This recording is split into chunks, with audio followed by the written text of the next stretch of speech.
ክቡራንና ክቡራት እንደምን ቆያችሁ እንደምን አረፈዳችሁ እንደምን አመሻችሁ ባላችሁበት ሀገር እግዚአብሔር ሰላም ከሁላችን ጋር ይሁን እንደ እግዚአብሔር ቸርነትና እንደ እግዚአብሔር ቅዱስ ፈቃድ ዛሬም ተገናኝተናል ክቡራን ተመልካቾቻችን ዛሬ እንግዲህ የማህሌተ ጽጌ የመጨረሻውን ክፍል ይዤላችሁ ቀርብ ያለው ረድኤተ እግዚአብሔርን አጋዥ አድርገን ጀምረን ለሁሉ እግዚአብሔርን በቸርነቱ ምስጢሩን ጥበቡን እየገለጠ የእናታችን የወላዲተ አምላክ የቅድስተ ቅዱሳን የድንግል ማርያም ምልጃዋ ፍቅሯ ጣዕመ ፍቅሯ ሳይለየን እንግዲህ ጀምረን አሁን ፍጻሜው ላይ ተገናኝተናልና ለዚህ ሰዓት ያደረሰን የአባቶቻችን አምላክ ልዑል እግዚአብሔር ስሙ የተመሰገነ ይሁን። እናንተም ከመጀመሪያው ማህሌተ ጽጌ ጀምራችሁ እስከ ፍጻሜው ድረስ እየተከታተላችሁ ነበረ። ሰምታችሁም ምስጢሩን ይዛችሁ ደግሞ ቤተ ክርስቲያን ሄዳችሁ ከሊቃውንቱ ጋር አብራችሁ ማህሌተ ጽጌን በመቆም ቅድስት ድንግል ማርያምን ስታገለግሏት ነበረ። እመቤታችንም ረድኤቷ በረከቷ ፍቅሯ ጣዕመ ፍቅሯ በሰላም በጤና በፍቅር ለሚቀጥለው ዘመን እንዲያሸጋግረን እንመኛለን።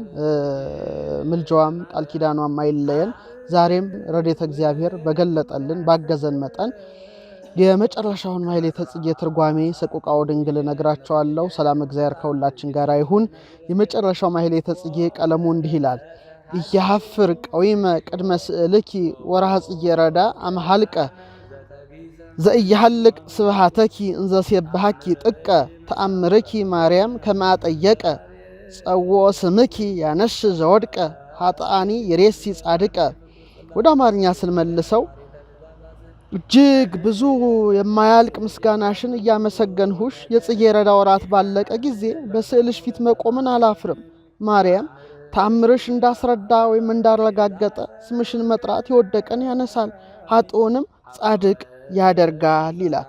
ይህ እንግዲህ ልዩ ምስጋና ነው። አባ ጽጌ ድንግል የደረሰው ልዩ ምስጋና በማህሌተ ጽጌ የመጨረሻው ጊዜ ይቆማልና ይሐፍር ቀዊመ ቅድመ ስእልኪ ወርሃ ጽጌ ረዳ አምሃልቀ የጽጌ ረዳ ወራት እንኳን ቢያልቅ በስዕልሽ ፊት መቆምን አላፍርም የሚል እጅግ የተለየ ምስጋና ነው። ክቡራንና ክቡራት በማህሌተ ጽጌ ፍጻሜ ላይ የሚደርሰው በቤተ መቅደስ የሚሰማው ዝማሬ በያሬድ ማህሌት የተቃኘው ይህን አባ ጽጌ ድንግል ምስጋና ማለት ነው። ክቡራን ምእመናን እና ይሄ ምስጢር እጅግ ይረቀኛል እጅግ ያስደንቀኛል እና ከሁሉም ይሄ ማህሌተ ጽጌ ሲቆም እንባዬ ይመጣል መጨረሻው ላይ። ምክንያቱም እንግዲህ እመቤታችን ቅድስት ድንግል ማርያም በአበባ ልጇን በአበባ በፍሬ እየተመሰሉ እዛ ላይ ደርሰን ነበረና ግን ያ ማህሌተ ጽጌ ተፈጸመ። ስለተፈጸመ ደግሞ የእመቤታችን ምስጋናዋ ግን አያልቅም አይፈጸምም እና ይሐፍር ቀዊመ ቅድመ ስእልኪ ወርሃ ጽጌ ረዳ አምሃልቀ ምስጋናሽ አያልቅምና የጽጌ ረዳ ወራት እንኳን ቢያልቅ በስዕልሽ ፊት መቆምን አላፍርም የሚል እጅግ የሚገርም ምስጋና ነው። እንግዲህ ምስጋና መነሻው የአንድ ታላቅ አባት ታሪክ ነው። ዘካርያስ ይባላል። እጅግ ታሪኩ ይገርመኛል። የዘካርያስ ትጋቱ ይደንቀኛል። ከዕለታት ባንዳቸው ዘካርያስ ሮማዊ ነው። ወደ ቤተ ክርስቲያን ሲሄድ እጅግ የምታምር የእመቤታችን የቅድስት ድንግል ማርያምን ስዕል ይመለከታል። እንደውም በድርሰቱ ላይ አባ ጽጌ ድንግል ምን ብሎ ያነሰዋል? ስዕልኪ ጽግይተ ላህይ ዘከመዘት የእድም በዓለም እፎይ ሴኒ በሰማይ ላህየ ገጽኪ ማርያም ስዕልሽ በምድር ላይ በዚህ ዓለም ላይ ወዝን አብባ ከተገኘች በሰማይ ያለው ደምግባትሽ ደግሞ ምን ያህል ይበልጥ ምን ያህል ያምር። ፀሐይን ተጎናጽፋ ጨረቃን ተጫምታ በራሶቿም ላይ 12 ከዋክብት ያለበትን ጌጥ ዘውድ ደፍታ ድንግል ማርያም ትመሰገናለችና ይህ ውበትሽ ይህ ስዕልሽ በምድር ላይ ካማረ በሰማይ ያለውማ ውበትሽ ንግስቲቱ እንደምን ያምር እያለ ያደንቃታል ያከብራታል ማለት ነውና ዘካርያስ የቅድስት ድንግል ማርያምን ስዕል በተመለከተ ጊዜ በእጅጉ ተደነቀ። ምን ላድርግላት ለእመቤታችን ስዕል ብሎ አሰበ። ወዲያው የአበባው የጽጌ ረዳ አበባ በብዛት ያለበት ወቅት ላይ ነበረና በእመቤቴ ስዕል ላይ 50 ጽጌ ረዳ አበባ እየቆረጥኩ በስዕሏ ላይ አክሊሏ ላይ ሰካለሁ ለስዕልኪ አክሊለ ርእሳ እያለ 50 ጽጌ ረዳ አበባ እየቆረጠ በስዕሏ ላይ ያስጌጥ ነበረ። እንግዲህ ክቡራን ተመልካቾቻችን አንድ አስገራሚ የቅድስት ድንግል ማርያምን ስዕል አሁን ልጋብዛችሁ ነው። ተዘጋጁ። ዘካርያስ እንዴት ስዕሏን ያስጌጥ እንደነበረ የሚያሳይ ብራና ስዕል ነው። ሙሉ ታሪኩ እንግዲህ ብራና ላይ የእመቤታችን ተአምር ላይ አለ። ተአምሩ ላይ ደግሞ ስዕሏ በስዕል ያጌጠ የእመቤታችን ድንቅ ተአምር አለ። ስዕሉንም ነው ምጋብዛችሁና እና ዘካርያስ ስዕሏን ያስጌጥ ነበርና በየቀኑ 50 ጽጌረዳ አበባ እየቆረጠ 50 ጽጌረዳ አበባ እየቆረጠ የጽጌረዳ ወራት እስኪፈጸም ድረስ ያስጌጣት ነበረ። በኋላ የጽጌረዳ ወራት አለቀ፣ አዘነ። ወራቱ እንግዲህ ይፈጸማል እንደሚታወቀው ያፍርቀው መቅድመ ስዕልክ የወርሃ ጽጌረዳ መሐልቀ። የጽጌረዳ ወራት እንኳን ቢያልቅ በስዕልሽ ፊት መቆምን አላፍርም። በፊት አበባ ሰካልሽ ነበረ። ህየንተ ጽጌያት 50 ለስዕልክ አክለ ርእሳ። በዘውድሽ ላይ በማቀዳጀው 50 ጽጌረዳ ፈንታ 50 ጊዜ አበባ ይዞ ያበሰረሽን የቅዱስ ገብርኤልን ሰላምታ እጸልያለሁ ማለት ጀመረ።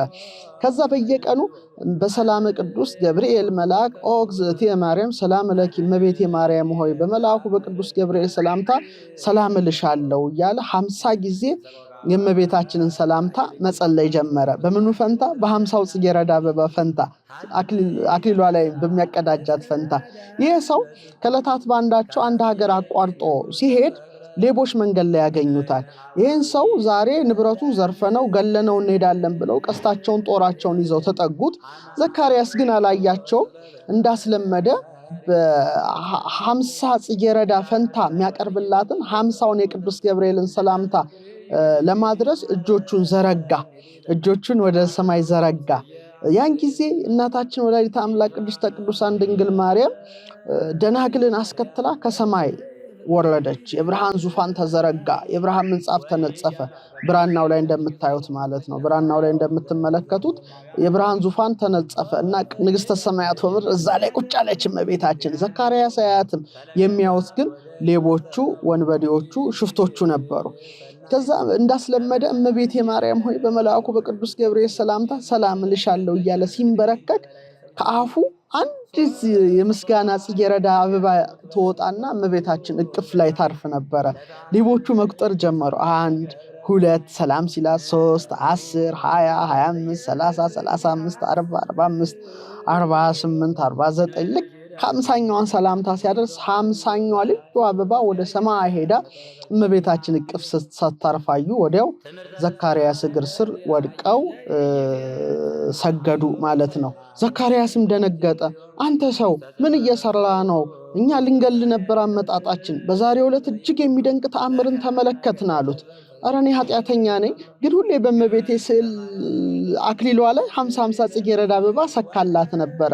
አሁን ግን የአበባ ወቅት ሲያልፍብኝ በ50 አበባ ፋንታ 50 ጊዜ ቅዱስ ገብርኤልን ሰላምታ ለእሷ አቀርባለሁ አላቸው።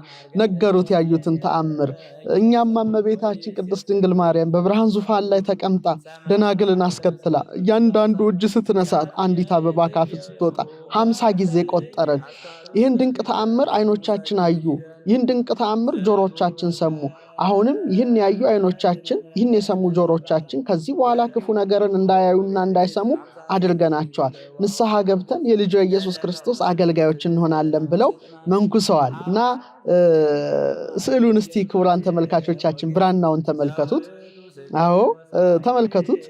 አይገርማችሁም? ይኸው ሲመነኩሱ ይታያል።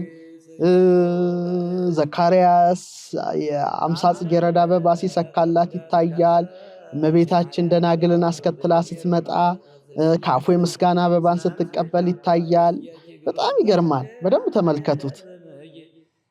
በጣም ይደንቃልና ያፍርቀው መቅድመ ስዕልኪ ወርሃ ጽጌረዳ አመሐልቀ ዘእያሐልቅ ስብሐተኪ እንዘ ሲባሐኪ ጥቀ።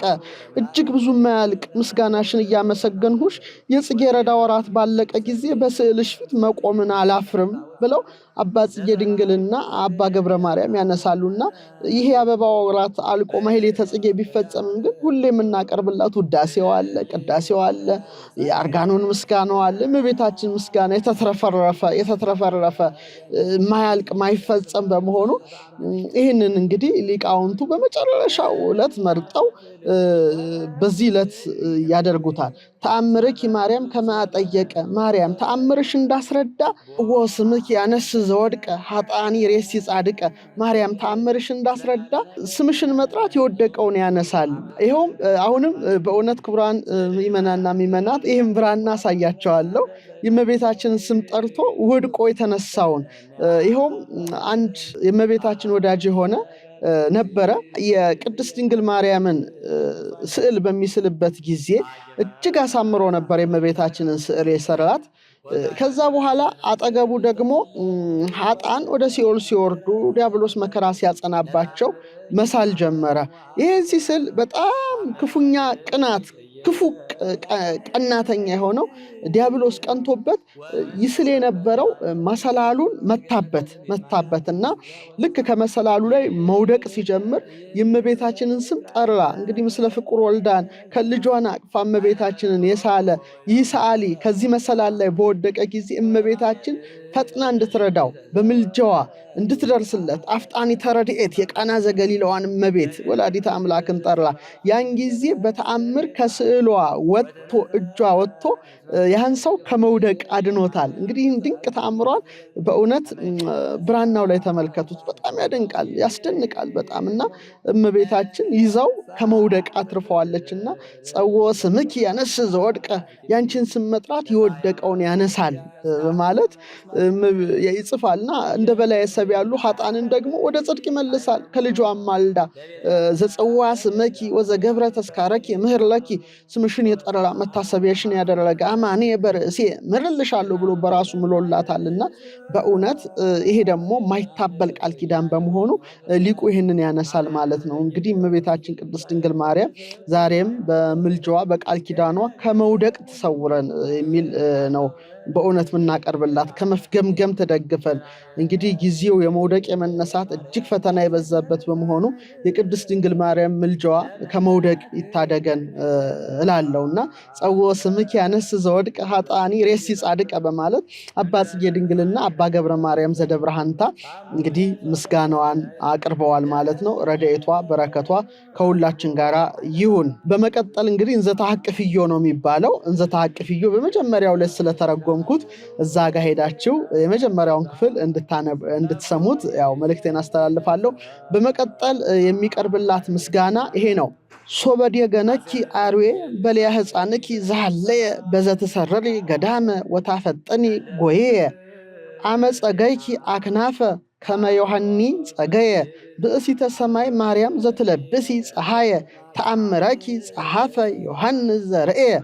ልጅሽን መብላት ያሰበ አውሬ ዘንዶ በተከተለሽ ጊዜ ወደ ምድረ በዳ በምትበሪበትና መሸሽን በምታፈጥኝበት ገንዘብ ዮሐኒ እንዳበበ ክንፍን ያበብሽ ፀሐይን የተጎናጸፍሽ የሰማይ ብላቴና ማርያም ዮሐንስ ያየው ተአምርሽን ጻፈ በማለት ያየውን ተአምር ዮሐንስ መጽሐፉን አባ ጽጌ ድንግልና አባ ገብረ ማርያም ዘደብረሃንታ ያነሳሉ ማለት ነው። ምክንያቱም ህዳር 5 እንግዲህ አባ ዮሐኒ የሚታሰብበት ዕለትም በመሆኑ ቀኑ ስለገጠመ የአባ ዮሐኒ ነክ የሆነ ማሕሌተ ጽጌ ይቆማል ማለት ነው።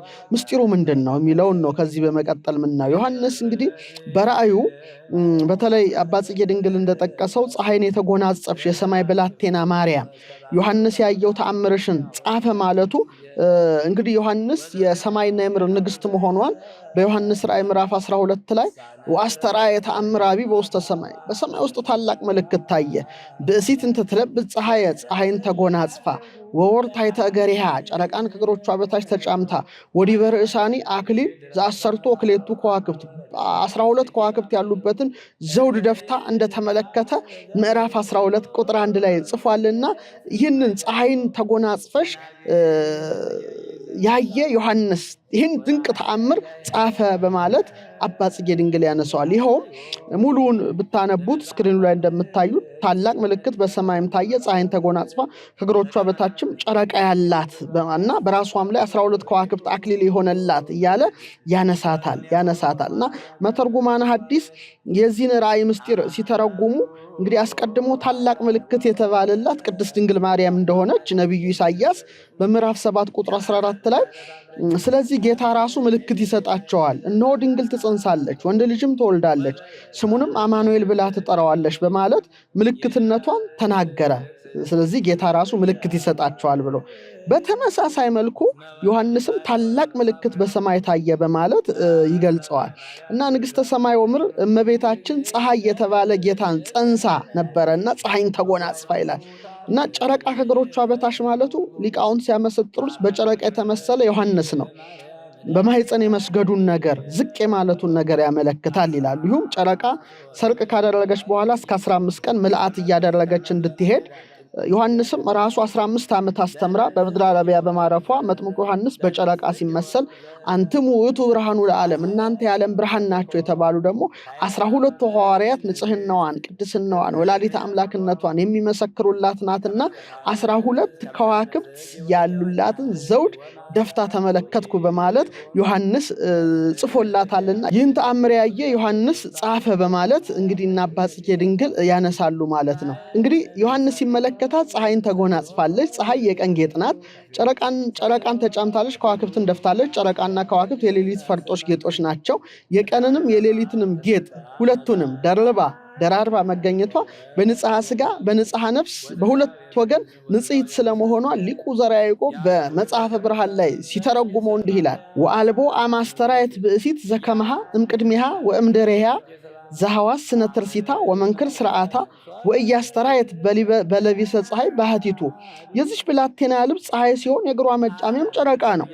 የራሷም ዘውድ ከዋክብት ናቸው። ከእርሷ በፊትም ሆነ ከእርሷ በኋላ የንጽህናዋ ስነ ባህሪ ያማረ በትክክልና በስርዓት ተጠብቃ ፀሐይን ለብሳ ብርሃን ተጎናጽፋ የተገኘች እንደ እርሷ ያለች ሴት የለችም።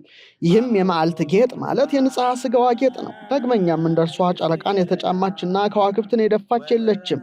ይህም የንጽሐ ነፍሷና የንጽሐ ባህሪዋ ጌጥ ነው። ፀሐይን በመልበስ ብቻ የተገለጠች አይደለችም፣ ያውም የመዓልት ጌጥ ነው። ዳግመኛም ከዋክብትንና ጨረቃን በመልበስ አልታየችም። እነዚሁም የሌሊት ጌጦች ናቸው። ነገር ግን በአንዲት ጊዜ በአንዲት ቀን በመዓልትና በሌሊት ማለትም በድንጋሌ ስጋ በድንጋሌ ነፍስ አጊጣ ፀሐይን ተጎናጽፋ ጨረቃን ተጫምታ የከዋክብትን ዘውድ በራሷ ላይ ተቀዳጅታ ታየች እንጂ በማለት እንግዲህ የቀን ጌጥ ፀሐይን የሌሊት ጌጦች ጨረቃን ተጫምታ ከዋክብትን ደፍታ ዮሐንስ ተመልክቷታልና በራእይ 12 ላይ ተአምረኪ ጸሐፈ ዮሐንስ ዘርየ ይህን ተአምርሽን ብእሲተ ሰማይ ማርያም ዘትለብሲ ፀሐይን የተጎናጸፍሽ የሰማያዊ ብላቴና ማርያም ይህን ተአምርሽን ያየ ዮሐንስ ጻፈ በማለት እንግዲህ አባ ጽጌ ብርሃን ከአባ ገብረ ማርያም ጋር በመሆን ያመሰግናታል። በዚህም ማሕሌተ ጽጌ ላይ በኅዳር 5 የመጨረሻው ማሕሌተ ጽጌ ላይ ይሄ ይቆማል ማለት ነው። በመቀጠል ልጅሽን መብላት ያሰበ አውሬ ዘንዶ በተከተለሽ ጊዜ ወደ ምድረ በዳ በምትበርበትና መሸሽን በምታፈጥኝበት ገንዘብ አባ ዮሐኒ እንዳበበ ክንፍን ያበብሽ ይላታል። ይሄ እንግዲህ አሁንም ከዮሐንስ ራእይ የተነሳ ነው። እንግዲህ በዮሐንስ ይህን ከተናገረ በኋላ በተለይ ቅድስት ድንግል ማርያም የክብር ባለቤት ንጉሠ ሰማይ ወምድር ኢየሱስ ክርስቶስን ስለመውለዷ ይጽፋል እና ሴቲቱም ዘንዶም አለ ሴቲቱ በወለደች ጊዜ ሕፃኗን እንዲበላ ልትወልድ ባላት ሴት ፊት ቆመ። አሕዛብን ሁሉ በብረት በትር ይገዛቸው ዘንድ ያለውን ወንድ ልጅ ወለደች በማለት ይጽፋል። ዮሐንስ ይቀጥልና እንግዲህ የወደቀው ዘንዶ ለቅድስት ድንግል ማርያም ካለው ጥላቻ የተነሳ በሄሮድስ አድሮ እመቤታችን ቅድስት ድንግል ማርያምን አሕዛብን ሁሉ በብረት በትር ማለት በጽኑ በተወደደ ስልጣኑ የሚጠብቃቸው ኃያል የባሕርይ አምላክ ልጇን ለማስገደል እንድትሰደድ ሲያደርግ ከእናቱ ጋር የተሰደደ በተዋህዶ አንድ አካል አንድ ባህር የሆነ ልጇ ቢሰደድም በጌትነት በአብሪና በዙፋኑ የሚመሰገን መሆኑን እመቤታችንም ከባህሪ ልጇ ጋር 1260 ቀናት ማለትም 3 ዓመት ከመንፈቅ በስደት እንደምትቆይ ሲናገር ምን አለ? ዘንዶም ሴቲቱ በወለደች ጊዜ ሕፃኗን እንዲበላ ልትወልድ ባላት ሴት ፊት ቆመ። አሕዛብን ሁሉ በብረት በትር ይገዛቸው ዘንድ ያለውን ወንድ ልጅ ወለደች። ልጇም ወደ እግዚአብሔርና ወደ ዙፋኑ ተነጠቀ። ሴቲቱም 1260 ቀን በዚያ እንዲመግቧት በእግዚአብሔር ተዘጋጅቶላት ወደ ነበረው ስፍራ ወደ በረሃ ሸሸሽ በማለት ተናገረ። ከዛ እንግዲህ ይሄ ይገርማል። እንግዲህ በደንብ አድርጋችሁ ስታነቡት 3 ዓመት ከመንፈቅ በስደት በግብፅ በረሃ እንደቆየች የሚያሳይ ነው እና ባለራእዩ የገለጸው የስደቷን ነገር ያጎላና በዚሁ ምዕራፍ ስክሪኑ ላይ እንደምታዩት ከቁጥር 13-18 ዘንዶም ወደ ምድር እንደተጣለ ባየ ጊዜ ወንድ ልጅ የወለደችውን ሴት አሳደዳት። ከእባቡን ፊት ርቃ ማለት ከሄሮድስ ማለት ነው። እባብ ይለዋል።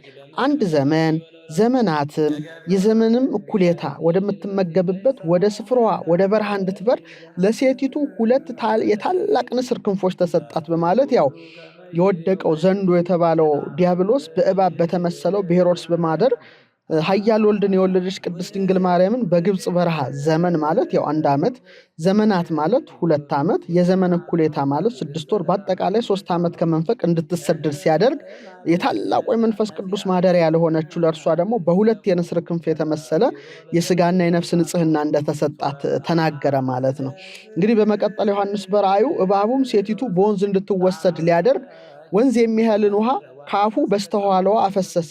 ምድሪቱም ሴቲቱን ረዳቻት። ምድሪቱም አፏን ከፍታ ዘንዶ ካፉ ያፈሰሰውን ወንዝ ዋጠችው በማለት እንግዲህ ያው በእባብ የተመሰለ ሄሮድስ እመቤታችንና ልጇ ወደ ግብፅ መሰደዳቸውን በሰማ ጊዜ ለማስገደል በወንዙ ውሃ የተመሰሉ ብዙ ወታደር ወደ እነርሱ ሲልክ እመቤታችን ከኢየሩሳሌም ምድር ርቃን በመሄዷ መላእክት ስለሚራዷት የሄሮድስ የክፋት ሐሳቡ እንዳልተሳካለት ነው የጻፈው። በመጨረሻ ምን ይላል? ዘንዶም በሴቲቱ ላይ ተቆጥቶ የእግዚአብሔርን ትእዛዛት የሚጠብቁትን የኢየሱስን ምስክርነት ያላቸው ከዞራው የቀረሩትን ሊዋጋ ሄደ፣ በባህር አሸዋ ላይ ቆመ በማለት እንግዲህ የወደቀው ዘንዶ ዲያብሎስ እመቤታችንን ለማስገደል ልጇን ለማስገደል በሄሮድስ አድሮ ያለው ፍላጎት ባይሳካለት በመቆጣት በእርሷ ወላዲተ አምላክነት በልጇ በኢየሱስ ክርስቶስ አምላክነት የሚያምኑትን የሚመሰክሩትን ምእመናንን ለመዋጋት በባህር አሸዋ በተመሰሉ በከሃዲያን ልቡና የሚያድር እንደሆነ ነው የጻፈው። ይኸውም ውሃ ሲጎል ከዳር ብዙ አሸዋ እንደሚገኝ ዳግመኛም ውሃ ሲጎል በግራና በቀኝ ተከፍሎ ሲወርድ በመካከል ብዙ አሸዋ እንደሚታይ ሁሉ በፍጻሜ ዘመንም ያው ዲያብሎስ እመቤታችንን ለመቃወም በብዙ ሐሰተኞች ልብ እንደሚያድር ነው ዮሐንስ ያስተማረው። ይኸውም በባህር አሸዋ የተመሰሉበት ምክንያት ሐሰተኞቹ አሸዋ ደረቅ እንደሆነ የነሱም ልቡና በክህደት የደረቀ ነው። አሸዋ ቀዝቃዛ ቆሪር እንደሆነ የነሱም ልብ በክህደት ምክንያት ከሃይማኖት ምስጢር የቀዘቀዘ ነው። አሸዋ ጽሉም ጨለማ እንደሆነ የነሱም ሰውነት በክህደት የጨለመ ነውና በቃ ከሷ የተረፉትን ለመዋጋት በባህር ዳር ባለ አሸዋ ላይ ቆመ በማለት በእነሱ አድሮ የእመቤታችን የቅድስት ድንግል ማርያምን ዘላለማዊ ድንግልና ወላዲተ አምላክን የሚያምኑትን ምእመናንን እንደሚቃወም በመጨረሻው ዘመን ስለሚሆነው ነገር ዮሐንስ ተገልጾለት ጽፏልና ይህንን ነው የተናገረው። እና ከአባ ዮሐኒ ጋር ምን ያያይዘዋል የሚለውን ነገርም እናያለን። እንግዲህ አባ ዮሐኒ ወደ ብሔረ ሕያዋን የሄዱበት ነው። እንግዲህ ገጠመና አባ ዮሐኒም የጸጋ ክንፍ ተሰጥቷቸዋል። እመቤታችንም ደግሞ 2 ክንፍ ተሰጣት። የታላቁ የንስር ክንፍ በማለት ማኅደረ መንፈስ ቅዱስ ስለሆነችው ለእመቤታችን ንጽሐ ሥጋና ንጽሐ ነፍስ እንደተሰጣት ቅድም ተርጎሜላቸዋለሁና አባ ዮሐኒ ማን ነው የሚለውን እስቲ በጥቂቱ ልንገራችሁ። በጣም ታሪኩ ይገርማል። አባ ዮሐኒ ከመወለዱ በፊት የእናቱ ባል ኖባ ወደሚባል ሀገር ለንግድ ሄዶ ለ7 ወር ያህል ነው የቆየው። ከ7 ወር በኋላ የእርሱ ትንሽ ወንድም ልድረስብሽ ቢላት በዝሙት ጽኑ ቁጣን የተቆጣችው። እርሱ ግን በግድ አስገድዶ ደረሰባት፣ ጸነሰች። በወለደችም ጊዜ ከብዙ ምርኮ ጋራ ባሏ ወደ ሀገሩ ተመልሶ ወደ ቤቱ በገባ ጊዜ ሚስቱ ወልዳ አገኘና ፈጽሞ ተቆጥቶ ይደበድባት ጀመረ። ከዚያም እንግዲህ አንድ ደብረ አሳይ በሚባል ገዳም ለ20 ዓመታት ይኖሩ የነበሩት አባ አሞኒ የእግዚአብሔር መልአክ ተገልጾላቸው እዚህ የተንቤን ሹም ወደ ሆነው ሰው ቤት ሂድ፣ ከዛም እግዚአብሔር የወደደውን ነገር ታገኛለህ ይላቸዋል። አባ አሞኒም የእግዚአብሔር መልአክ እንዳዘዛቸው ከገዳማቸው ወርደው ወደ ተንቤን ሹም ቤት ደርሰው ቆሙ። ያን ጊዜ ከሌላ ጸንሳ ወይም ከባሏ ወንድም ጸንሳ ባሏ ይደበድባት የነበረችው ሴት አባ አሞኒን ባየሽ ጊዜ በሐሰት ከዚህ መነኩሴ ነው የጸነስኩት ነው ያለችው። ያን ጊዜ ባሏ በቁጣ ወጥቶ አባ አሞኒን በመምታት ልጅህን ይዘህ ሂድ ብሎ ሕፃኑን ሰጣቸው። አባ አሞኒም ሕፃኑን በልብሱ አቅፎ ልጁን ይዞት ሄደ። ስለዚህ ነው እንግዲህ ዮሐኒ የሚል ስም ይወጣለት። ከዚያም ሕፃኑ ዮሐኒን ወደ ገዳም ወስዶ እኔ ወተት የለኝም ምን ልመግበው የትስ ላኑረው ብሎ ወደ እግዚአብሔር ሲጸልይ ከገደል ጀርባ ጎድጎድ ያለ ስፍራ አብጅቶ ለሕፃኑ የሰሌን ቅጠልን አንጥፎ በዚያ አስተኛው። በድንጋይ ሸፍኖ እቺ ስፍራ ማደሪያ ትሁን ብሎ ነው ወደ ገዳሙ ሄደው። በነጋታው እንግዲህ አባ አሞኒ ሕፃኑ ዮሐኒ ወዳለበት ሲመጣ ፌቆ የሚዳቋ ተንበርክካ አጥብታው ስትሄድ ተመለከታት። የሕፃኑ ዮሐኒም አይኖች ደስተኞች ሆነው ባየ ጊዜ ይህንን እጹብ ድንቅ ስራ ያሳየኝ እግዚአብሔር ስምህ ይመስገን አለና ወደ ገዳሙ ተመለሰ። ከዚያም ጠዋትና ማታ አባ አሞኒ እየጎበኘው ሚዳቋም እንደናቱ እያጠባችው ዮሐኒ 3 ዓመት ኖረ። ከዚያም አባ አሞኒ ወደ ገዳሙ ወስዶት አሳደገው። ከ7 ዓመቱ ጀምሮ መዝሙረ ዳዊትን የቅዱሳት መጻሕፍት ትርጓሜን አስተምሮት 12 ዓመት ሲመለው ዲቁና እንዲቀበል ወደ ጳጳስ ይዞት ሄደ። መንገዱም በእግር እንግዲህ 6 ሰዓት ይፈጅ ነበረ። ሲጓዙ በወንዝ ዳር ውሃን በእንስራ የተሸከሙ ከልብስ የተራቆቱ ጸጉራቸው የረዘሙ እንግዲህ የተራቆቱ ጡቶቻቸው የሚታይ የተራቆቱ ታላላቅ የሆኑ 10 ሴቶችን አየ። ከተወለደ ጀምሮ እንግዲህ በመጽሐፍ እንጂ የሴቶችን መልክ አይቶ አያውቅም ነበረና ደንግጦ እነዚህ ምንድናቸው ይለዋል።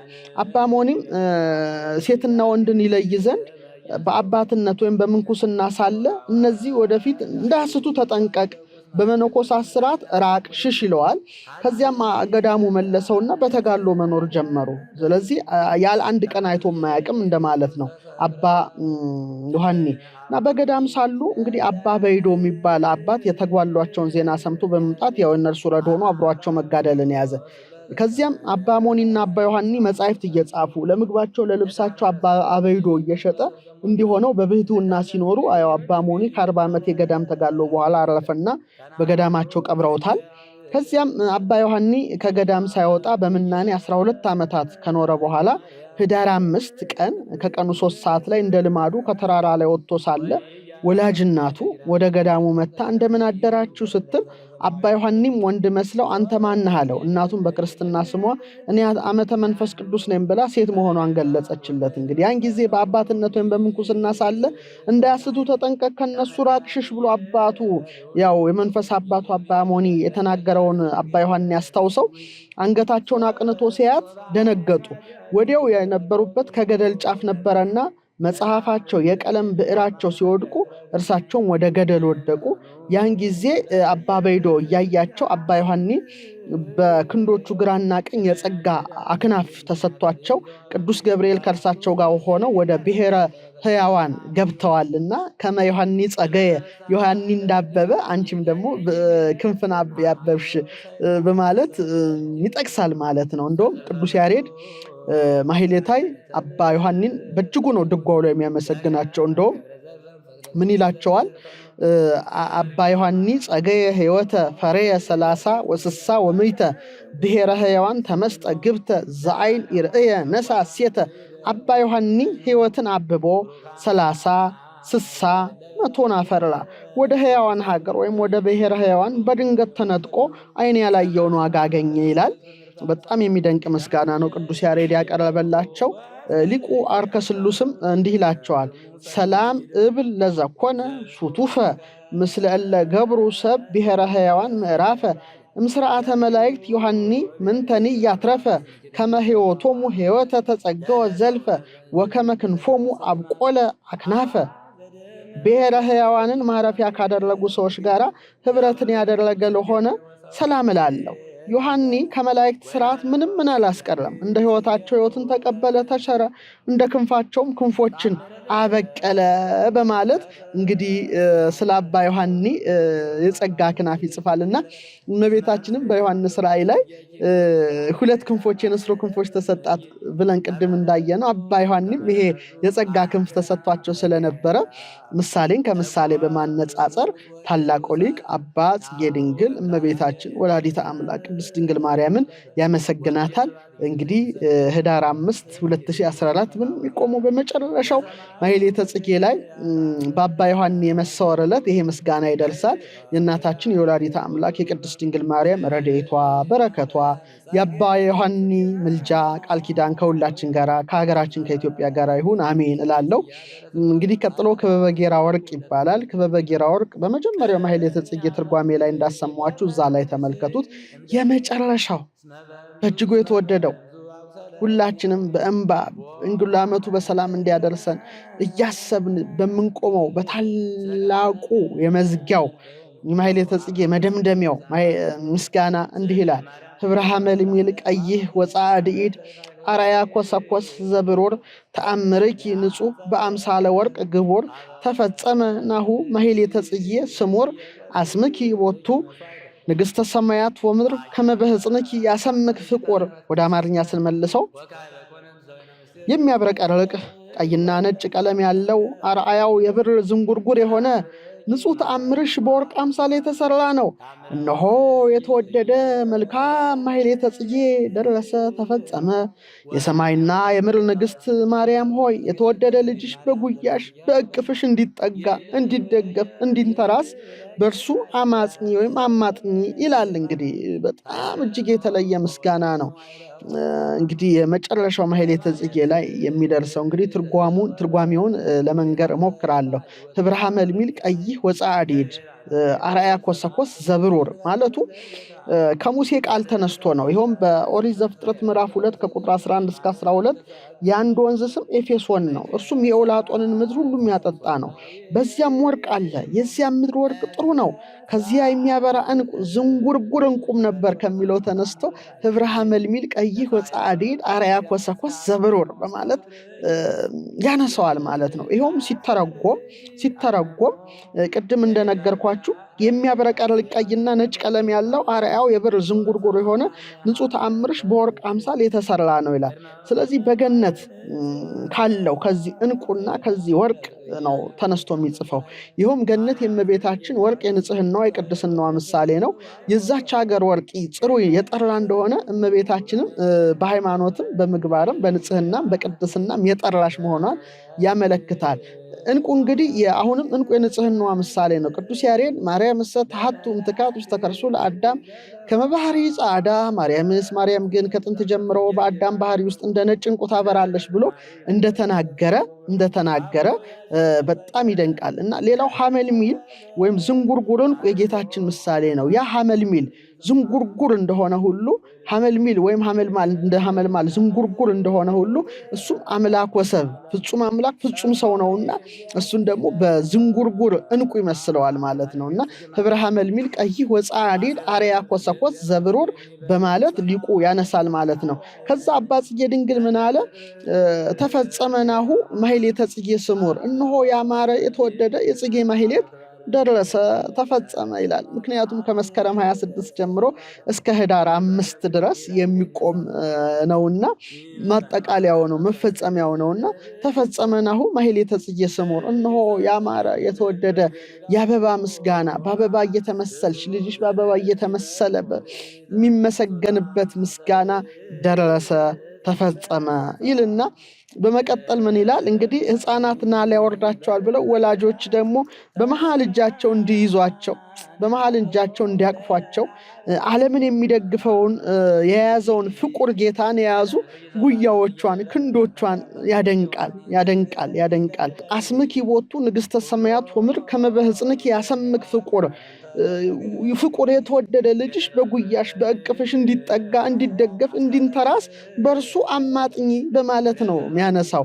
ንግሥተ ሰማያት ወምድር ይላታል እመቤታችን የሰማይና የምድር ንግሥት። ዳዊት አባታችን በመዝሙር 44 ቁጥር 9 ላይ አዋልደ ንግሥት ለክብርከ የእቴጌይቱ ልጆች ለክብር ናቸው፣ የንግሥቲቱ ልጆች ለክብር ናቸው ይላታል። ልብ አድርጋችሁ ተመልከቱ። በመዝሙር 44 ላይ ነው። በቅንፍ 45 ላይ አዋልደ ንግሥት ለክብርከ የንግሥቲቱ ልጆች ለክብር ናቸው አለ።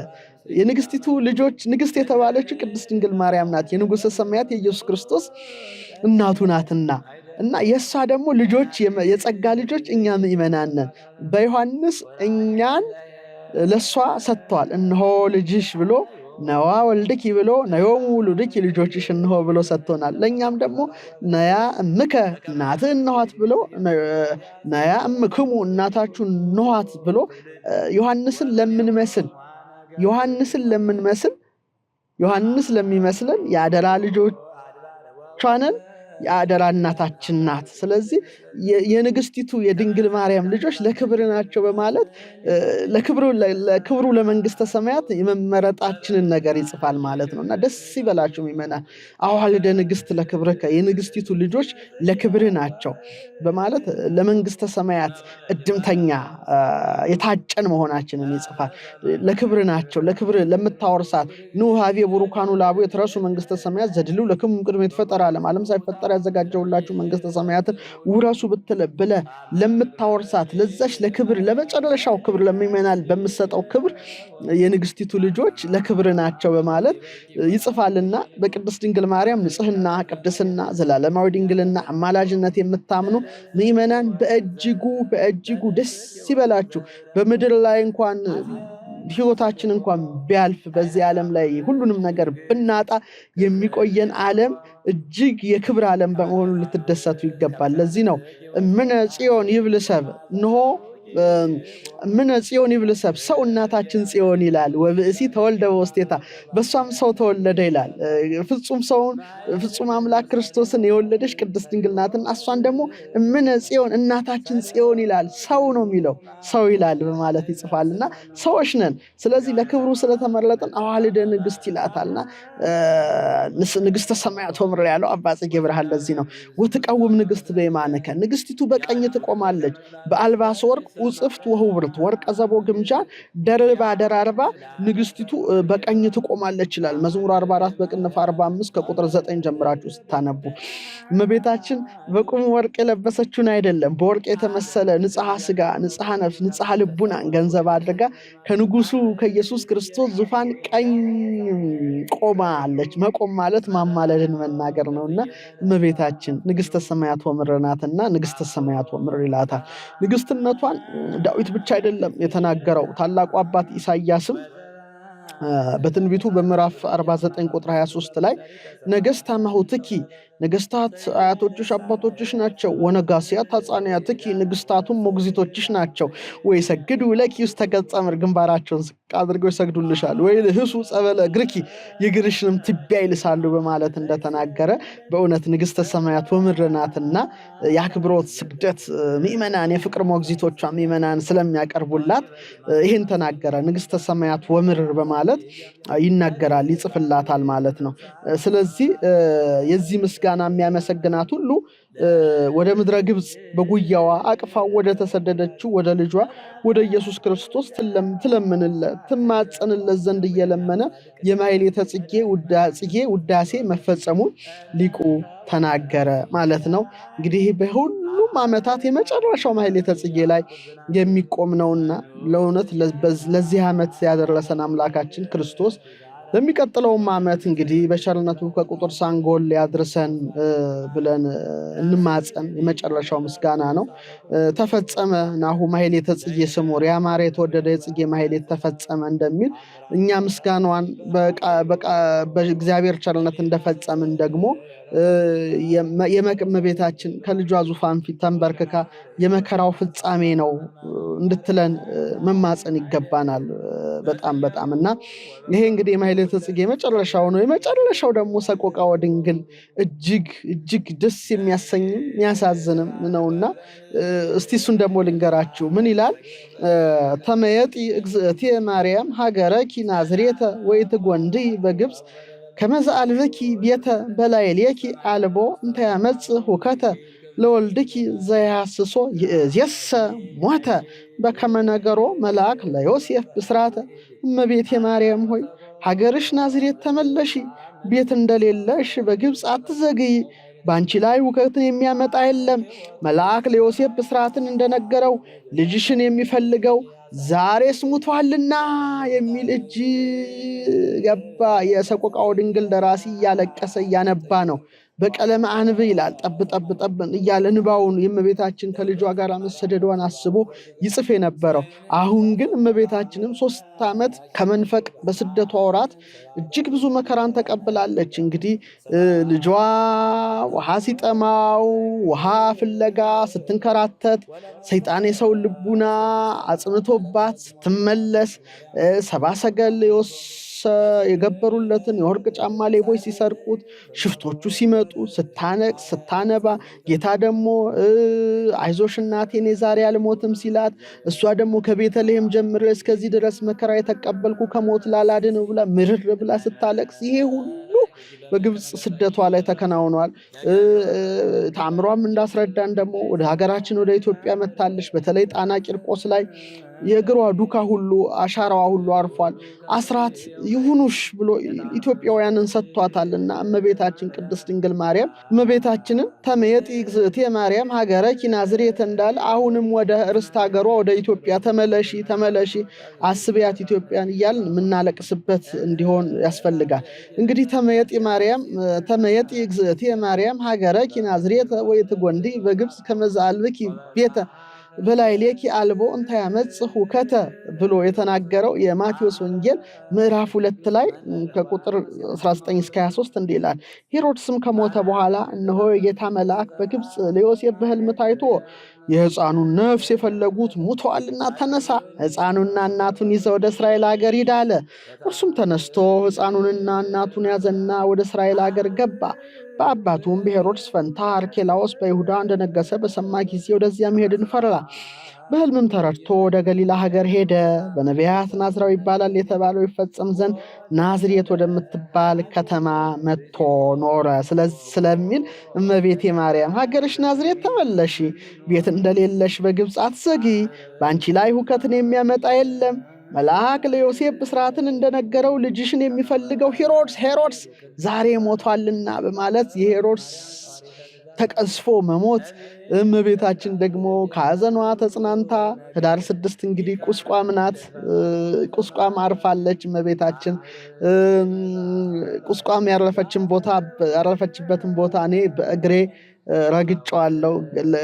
ግብፅ እንግዲህ ዛሬ ከስንት ዓመታት በፊት ለማስተማር በሄድኩኝ ጊዜ ቁስቋም የነበረችበትን ከልጇ ጋር የነበረችበትን ዋሻ ተሳልሜዋለሁ። ከንፈሮቼ ስሞታል፣ ዳስሸዋለሁ፣ ጸሎት አድርጌ እና በረከት አለ እዛ እና ቁስቋም አርፋ ከዛ በኋላ ግን መልአኩ ቅዱስ ገብርኤል ለዮሴፍ በሕልም ተገልጾ ሕፃኑን የሚሹት ሙተዋልና ሕፃኑንና እናቱን ይዘ ወደ ግብፅ ተመለስ እንዳሉ እመቤታችንም ደግሞ ደስ ብሏት ወደ ሀገሯ ተመልሳለችና በእውነት የመጨረሻው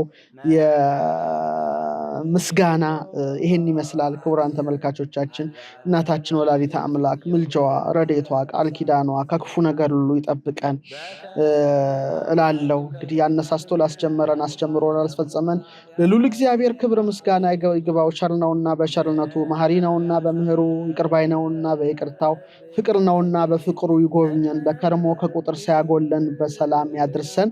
እንግዲህ እመቤታችን የመጨረሻዋን ጸሎታችን የምታሳርግበት ዕለት ስለሆነ ትንሽ እንባም ቀላቅሉ ከምስጋናው ጋራ። ትንሽ እንባ ያስፈልጋል። የዘንድሮ ማህሌት እንጸልይበት በጣም ጊዜ ይመስለኛልና ምእመናንና ምእመናት ሰላም እግዚአብሔር አይለየን። ለዓመቱ በሰላም ደግሞ ካደረሰን የሚቀጥለው ዓመት ደግሞ ምስጋናዋ እንደዚሁ እናቀርብ ይሆናል። እግዚአብሔር አምላክ ከሁላችን ጋር ይሁን። ሰላም እግዚአብሔር አይለያችሁ።